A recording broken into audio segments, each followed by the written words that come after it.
Odette Laure-Ougnon a appelé le 6 novembre 2020, les femmes de Côte d'Ivoire à la mobilisation pour faire barrage à Ouattara.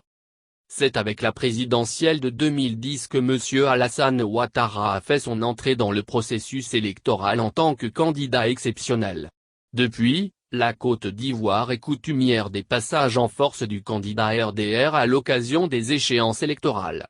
Ainsi, en 2015 il fut candidat par dérivation.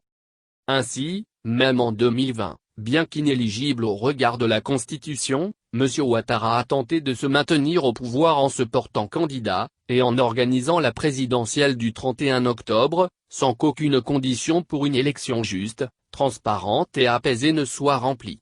La tentative ayant échoué, le président sortant sans légalité ni légitimité multiplie les actes de violence dont le pays connaît une escalade.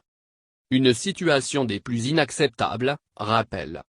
La célébration de l'accession de la Côte d'Ivoire en août 2020 a coïncidé avec la décision anticonstitutionnelle de M. Ouattara de briguer un troisième mandat. Dès l'annonce, comme un seul homme, les Ivoiriens se sont mobilisés pour dire non et au-delà, constituer un front de refus.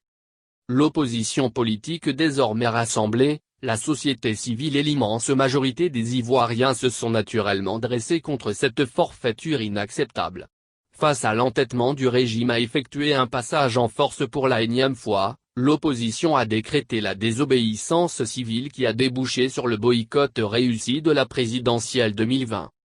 Dans sa stratégie, l'opposition ayant réussi à discréditer le processus électoral en amont, il n'a pas été possible pour le régime de constituer la commission électorale indépendante, c'est, dans les normes, de procéder à l'enrôlement inclusif des électeurs, de distribuer les cartes d'électeurs, d'installer le matériel et le personnel électoraux.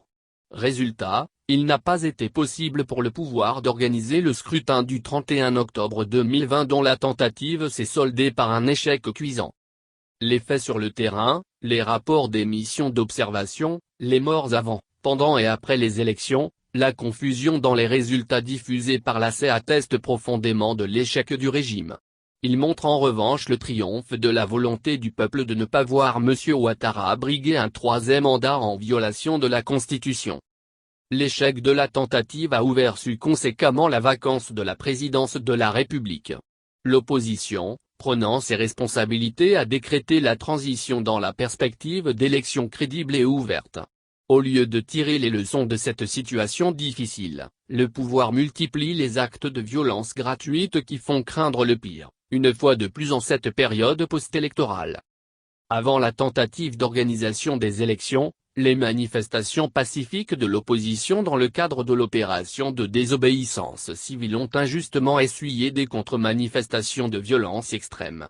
Le pouvoir a jeté contre les opposants aux mains nues, ses milices, ses microbes et autres supplétifs de l'armée. Et chaque fois, les manifestations pacifiques se sont soldées par des pertes en vie humaine avec un bilan confirmé d'au moins de 82 décès, sans compter les destructions massives et incendies de biens matériels privés et publics. Désormais, bien qu'illégal, le pouvoir sortant se livre à des actes inacceptables de vandalisme et le pays connaît une escalade dans la violence contre les responsables des partis et groupements politiques et la société civile, illégalement assignés en résidence surveillée. L'OFPI est outré. Face aux dérives démesurées et injustifiées qui confirment durablement la gouvernance dictatoriale du pouvoir sortant, l'Organisation des femmes du Front populaire ivoirien, OFPI, est indignée. Par conséquent, l'OFPI condamne avec énergie les violences gratuites du pouvoir illégal et illégitime. L'OFPI tient le pouvoir RHDP pour responsable des tueries, incendies et destruction de biens. L'OFPI réitère que le pouvoir de M. Ouattara a pris fin depuis le 31 octobre 2020, et qu'il n'est plus fondé à engager ni agir au nom de l'État.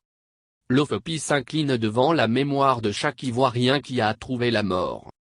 L'OFPI souhaite prompt rétablissement à chaque Ivoirien blessé ou mutilé. L'OFPI adresse ses condoléances aux parents de chaque Ivoirien tué ou mutilé. L'OFPI exprime sa compassion aux femmes de Côte d'Ivoire en difficulté du fait des violences gratuites. L'OFPI témoigne son indéfectible soutien à tous les responsables de l'opposition, en particulier le président Henri Konan Bédié et son épouse, le secrétaire général Assoa Adou et son épouse ainsi que leurs familles respectives. L'OFPI s'aligne sur la décision de l'opposition qui appelle l'ouverture d'une transition dans la perspective de discussion inclusive. L'OFPI exhorte l'opposition à aller jusqu'au bout. L'OFPI demande au Premier ministre de prendre ses responsabilités en vue d'éviter au peuple ivoirien davantage d'escalade dans la violence. L'OFPI félicite le peuple de Côte d'Ivoire pour sa détermination et l'encourage à être davantage mobilisé. L'OFPI appelle à la mobilisation générale de toutes les femmes de Côte d'Ivoire pour faire barrage à la dictature.